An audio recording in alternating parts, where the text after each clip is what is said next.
Actually কচু খাওয়া ভালো নয়, খাওয়াটা ভালো না, খাওয়াটা অপরাধ। তো গাইস এবার দেখো আমার ভাগ্নি হচ্ছে বড়টাকে ধরে ছাড়বে, ধরে ওখানে বুস করা।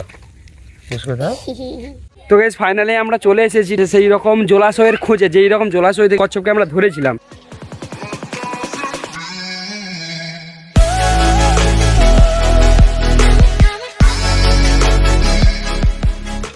Hello guys, good evening, welcome back to my new blog. তো এখন আর আমি আর মোহন যাচ্ছি এখন দুটো কচ্ছপ যে ধরেছিলাম সেই দুটো কচ্ছপকে হচ্ছে ছাড়তে যাবো।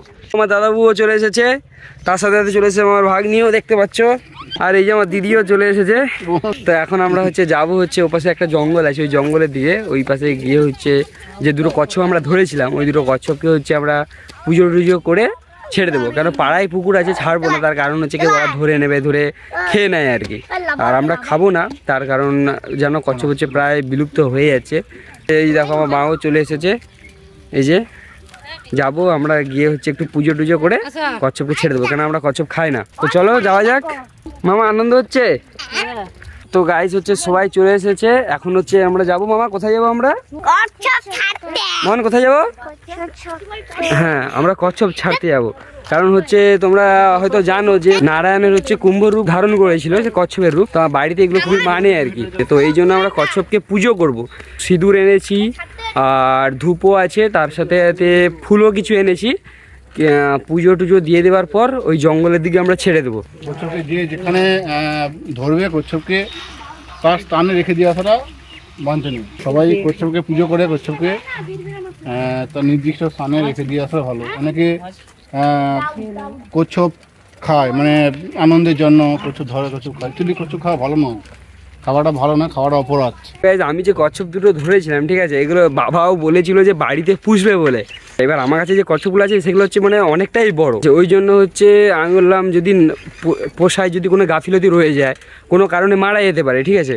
তো তাই জন্য আমি হচ্ছে ভাবলাম যে কচ্ছপগুলোকে দরকারই নেই, তাদের স্বাধীন মতো রাখাই ভালো, তারা যাতে স্বাধীন জীবনচক্রের সঙ্গে, নেচারের সঙ্গে তারা মিশে যেতে পারে, সেই জন্য ভেবে চিন্তে আমি বললাম না, ছেড়ে দেওয়াই উচিত।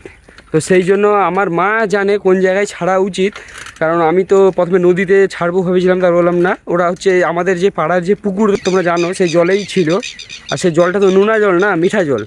এবার ওরা হচ্ছে নোনা জলে গিয়ে যদি ওদের কোনো প্রবলেম হয়, তাই জন্য আমরা ভাবলাম যে ওই রকম ধরনের নেচারের পরিবেশে আমরা ছাড়তে যাই, যেখানে ধরো যেই জলে হচ্ছে ওই রকম মানে কি বলে পানা থাকবে। তো সেই রকম জলাশয়ের খোঁজেই এখন আমরা যাচ্ছি। তো দেখো আমার ভাগ্নি আনন্দে দৌড়ে দৌড়ে চলে যাচ্ছে, দেখো সে আর সাইকেলে উঠছেই না, ঠিক আছে, সে দৌড়ে দৌড়ে চলে যাচ্ছে, সে মুডে আছে। যা বলেছি যে কচ্ছপ ছাড়া হবে, সে বেশ আনন্দে আছে। আর আমারও সত্যি খুব আনন্দ লাগছে, কারণ আগে আমিও এরকম ছেড়েছি, দারুণ লেগেছিল, তখন আমি ছোট ছিলাম অনেকটা। তো গাইস ফাইনালি আমরা চলে এসেছি সেই রকম জলাশয়ের খোঁজে, যেই রকম জলাশয় থেকে কচ্ছপকে আমরা ধরেছিলাম। এই দেখো এইরকম জলের মধ্যে থাকলে কি বলতো, এদের কোনো অসুবিধা হবে না, মেন এরা থাকবে হয়তো বা এখান থেকে পালিয়েও যাবে, কোনো প্রবলেম নেই, কিন্তু এখানেও আরামে থাকতে পারবে কিছুদিন। তো গাইস আমরা বুঝতে পারছি না যে কোন ডোবাতে ছাড়বো, ঠিক আছে। আমার দিদি ওই সামনের ডোবাটা দেখছে, এবার বলছে যে ওই ডোবাটা ভালো হবে, ঠিক আছে, কারণ আমাদের মেন একটাই ভয়, এদেরকে এমন একটা জায়গায় ছাড়বো যেন কেউ মানুষ যেন গিয়ে না কোনো ধরতে পারে, ঠিক আছে, সেই রকম জায়গার খোঁজেই আমরা এসেছি। তো এই যে দেখতে পাচ্ছ এই সাইডে একটা ডোবা আছে, আর ওই সাইডে আরেকটু জঙ্গল আছে, ওপাশে আরেকটু ডোবা আছে, ঠিক আছে, সেই ডোবাতেই আমরা যাব। দেখো এই রকমই জঙ্গল, ঠিক আছে, এটা কিন্তু জল আছে, হ্যাঁ, এই রকমই দেখো, এই যে হ্রদ টাইপের আছে, আমাদের এই রকম হ্রদেরই দরকার ছিল, যেরকম পানা থাকবে, একটু জঙ্গল থাকবে, প্লাস এই রকমের যে জলটা দেখো। তো গাইস আমার দিদি বললো এই যে মানে কি বলতো, এখন যেহেতু গ্রীষ্মকাল, এই গ্রীষ্মকালেও এইখানে জল আছে, মানে এরপরেও বর্ষাকালে কিন্তু জল থাকবে, আর জল একটু বেড়ে যাওয়া মানে এরা এদের ভালো জায়গা দেখে এরাই হয়তো চলে যায়। তো এইরকম জায়গায় আমরা ছাড়বো। দেখুন আমার দিদি হচ্ছে পাদনি বিছিয়ে দিয়েছে, এর মধ্যে হচ্ছে সবাই বুঝবে। এই যে দেখো, সবাই হাত দিয়ে দাও, একটু টাচ করে নাও। এই কচ্ছপটা প্রথমে আমরা পুষবো ভেবেছিলাম, ঠিক আছে, তারপর বাবা বললো যে একটা কচ্ছপ কেন পুষবে, আর একটা কচ্ছপ নিয়ে বলে এইটা হচ্ছে নিয়েছিলাম, এটাও হচ্ছে 50 টাকা দিয়ে একজনের কাছে কিনে নিয়েছিলাম পুষবো বলে। তারপর আমি ভাবলাম না, পোষার দরকার নেই, দুটোকেই আমি ছেড়ে দিয়ে আসি বলে এই যে ধূপ টুপ এনেছি। তো আমার মা বাতাসাও নিয়ে এসেছে, ধূপও নিয়ে এসেছে। তো ঠিক আছে, মা এখন ধূপ জ্বেলে দিয়েছে, তো মা হচ্ছে সিঁদুরের টিকা দিয়ে দিচ্ছে হালকা করে, ব্যাস। তো গাইস দেখো এই যে দুটো কচ্ছপ, তো গাইস দেখো আমার মা এখন পুজো করে দিচ্ছে, সত্যি দারুণ লাগছে। সবাই একটু করে ফুল দিয়ে দাও। তো গাইস আমার মা হচ্ছে বাতাসাও দিয়ে দিল, ঠিক আছে। এটা হচ্ছে কালকে ধরেছিলাম তোমরা জানো, তো আজকের হচ্ছে ছেড়ে দিলাম।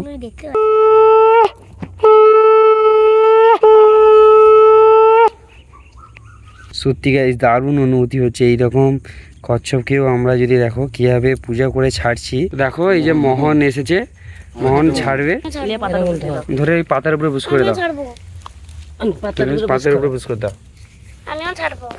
তো গাইস দেখো এই যে ওই দেখো চলে গেল, দেখলে কত সুন্দর লাগলো। এরকম দৃশ্য আর পাবো না দেখতে। তো গাইস এবার দেখো আমার ভাগ্নি হচ্ছে বড়টাকে ধরে ছাড়বে, ধরে ওখানে বুঝ করা, বুঝ করে দাও। তো দেখো গাইস বড় কচ্ছপটা কিভাবে চলে যায়, কেমন চলে যাবে দেখো, কত সুন্দর লাগবে। দেখো দেখো হালকা মুখ বার করলো, দেখো দেখলে চলে গেছে দুজনে। তো গাইস ফাইনালি আমরা দুটো কচ্ছপকে ছেড়ে দিয়েছি। মানে এরকম দুটো ছোট ছোট প্রাণীকে ছাড়লাম, কচ্ছপ দুটোকে, সত্যি মানে দারুণ লাগছে। এরকম অনুভূতি মানে এরকম মানে কচ্ছপকে ঘরে রেখে পুষলে হয়তো সেই রকম অনুভূতি হতো না। যে দুটো কচ্ছপকে আমরা ছাড়লাম এই জলাশয়ের মধ্যে, মানে আমাদের দারুণ লাগলো। বলো ছেড়ে কেমন লাগলো? ভালো লেগেছে। তো গাইস তোমাদেরকেও আমরা রিকোয়েস্ট করবো যে এরকম কোনো প্রাণীকে যেগুলো লুপ্ত প্রায় হয়ে যাচ্ছে বা এরকম প্রাণীকে তোমরা খাওয়ার চেষ্টা করবে না, এরকম ছেড়ে দেওয়ার চেষ্টা করবে। যে কচ্ছপ বলো পাখি টাকি এগুলোকে মারবে না, এগুলো হচ্ছে নেচারের সঙ্গে তাদেরকে রাখার চেষ্টা করবেন, তাহলে প্রকৃতির ভারসাম্য ঠিকই থাকবে। তো চলো এখানেই আমি আমার ব্লগটাকে শেষ করছি। তো তোমরা কমেন্ট করে জানিও যে কেমন তোমাদেরও লাগলো। তার সাথে তোমরা ভিডিওটাকে লাইক করে দেবে, শেয়ার করে দেবে, আর চ্যানেলটাকে সাবস্ক্রাইব করে দেবে এই ধরনের ভিডিও যদি তোমরা আরো দেখতে চাও। তো চলো দেখা হবে নেক্সট ব্লগে, by. Even when you feel low, you can still go. Even when you feel slow, you can still go. Even when there's no hope, you can still go. I never answer to no, man, I still go, go, go.